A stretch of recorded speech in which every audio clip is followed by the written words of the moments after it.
fifth and final day along the Fen Rivers Way begins in the Norfolk town of Downham Market and immediately joins the path between the Relief Channel and the Great Ouse River. The path heads north to cross the road at Stoke Bridge and continues past traces of the old railway line which once ran into Wisbech. The route continues north past a ruined church at Wiggenhall St Peter and to the neighbouring village of Wiggenhall St Germans. It's a bit of a shock to the system as you arrive at Kings Lynn via a power station and industrial estate, but this is quickly passed to eventually arrive at the historic quay, with a short walk to the train station via Kings Lynn Historic Town Centre.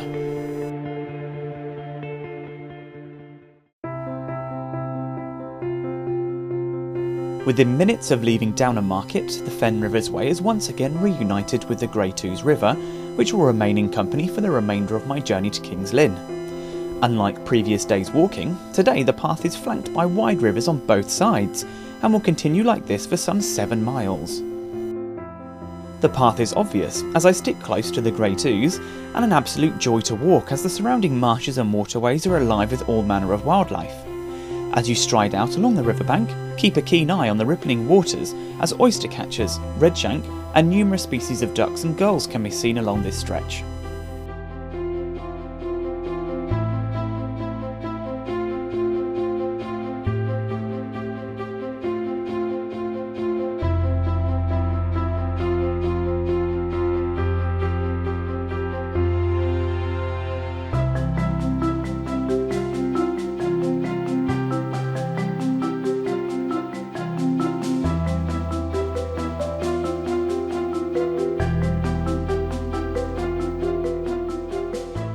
Up ahead is the first interruption along the route, with a double bridge crossing at Stoke Bridge.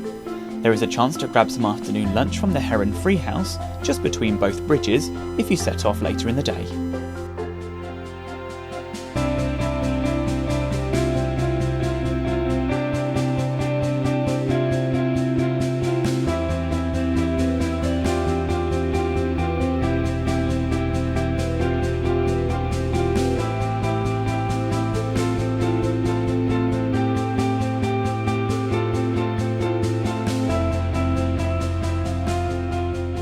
Crossing the road at Stoke Bridge is a relatively safe venture, unlike some of the busier roads earlier along the route, and leads you north into the vast open marshland, with the river keeping close company.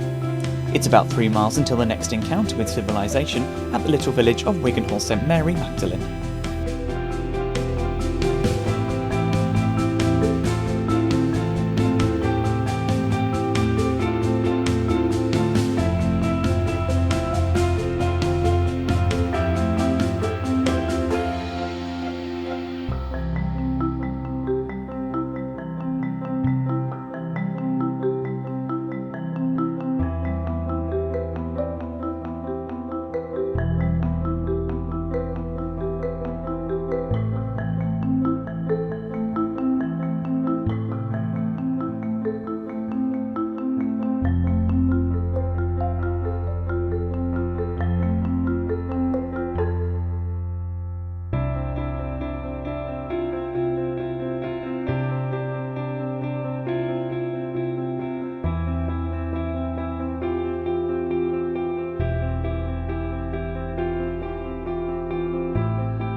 Just as you approach Wiggenhall St Mary Magdalene, there are hints of the old railway that once ran from nearby Watlington to the town of Wisbech, some 8 miles to the west. The line was opened on the 1st of February 1848 and ran for 120 years, finally closing on the 9th of September 1968. It is thought that the metal rail bridge over the Relief Channel dates to around 1950.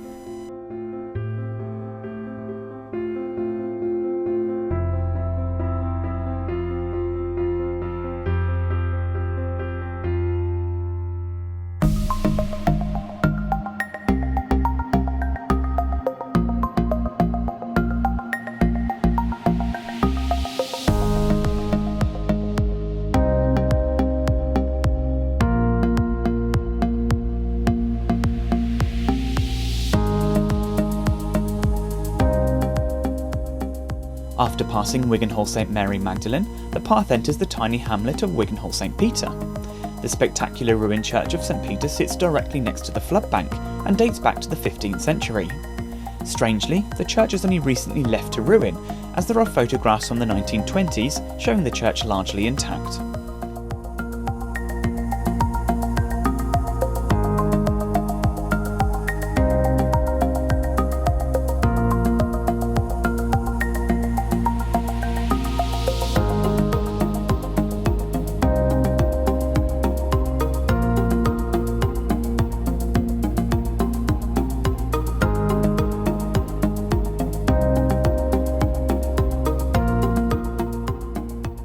The way continues along the riverbank to the nearby village of Wiganhall St Germans and directly passes the beautiful historic church.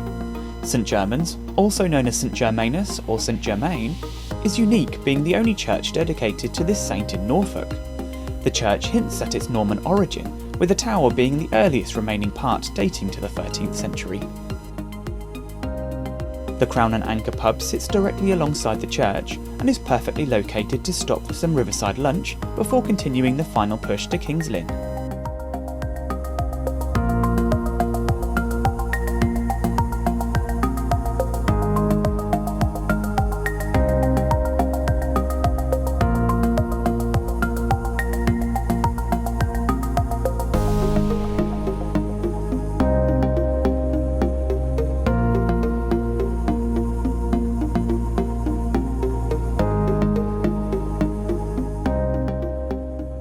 The remaining few miles takes you past arable fields, aiming for the tall white power station that's been sitting on the horizon for the last few hours of walking.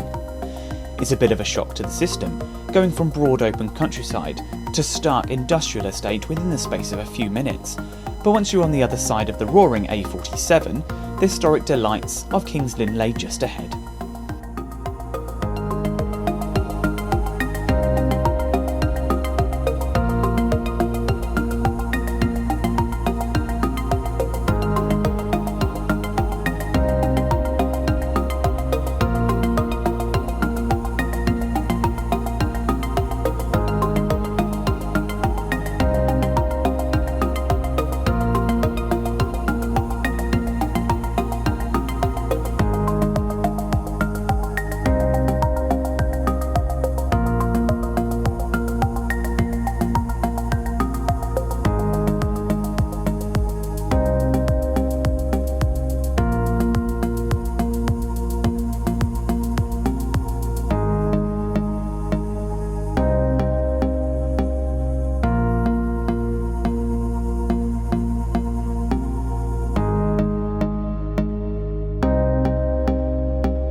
As I approach the quay, I'm sadly greeted by signs of neglect, with rubbish strewn out over the adjacent marsh.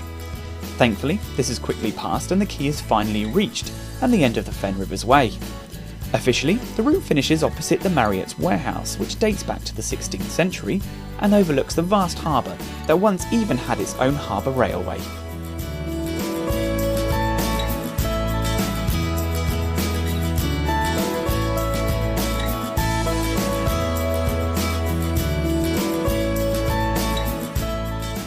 I've decided to continue a little further to take in more of the historical highlights of Kings Lynn and end at the train station just a mile away.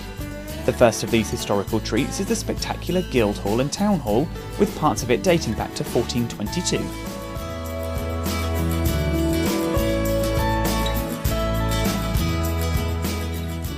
Close by is the breathtaking Kings Lynn Minster, a Benedictine priory founded in 1095 and now the parish church. The minster was rebuilt in the 13th century, with its twin west towers dating from the 15th century, and an absolute must-see for all visitors to the town.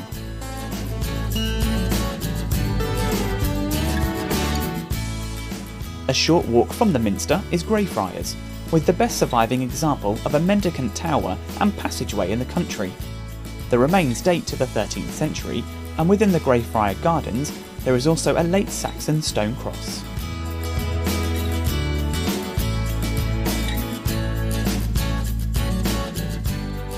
The historic treats don't end there, with the late 13th century North Gwannock Gate being passed on the way to the Chapel of Our Lady. Red Mount, formerly known as the Chapel of Our Lady of the Mount, dates back to the 15th century and formed part of the pilgrimage route leading on to Walsingham Abbey in North Norfolk. The path along the chapel leads round to the train station and the end of a good low-level fenland walk. There's plenty to see along the way, including lots of wildlife and the odd little historic treat, but ending by the quay fails to do Kings Lynn any justice, and taking in the history of the town really adds another dimension to an otherwise fairly bland trail in terms of landscapes. It certainly is a route recommended for those who enjoy flat walking, with lots of wildlife to see and big skies to enjoy.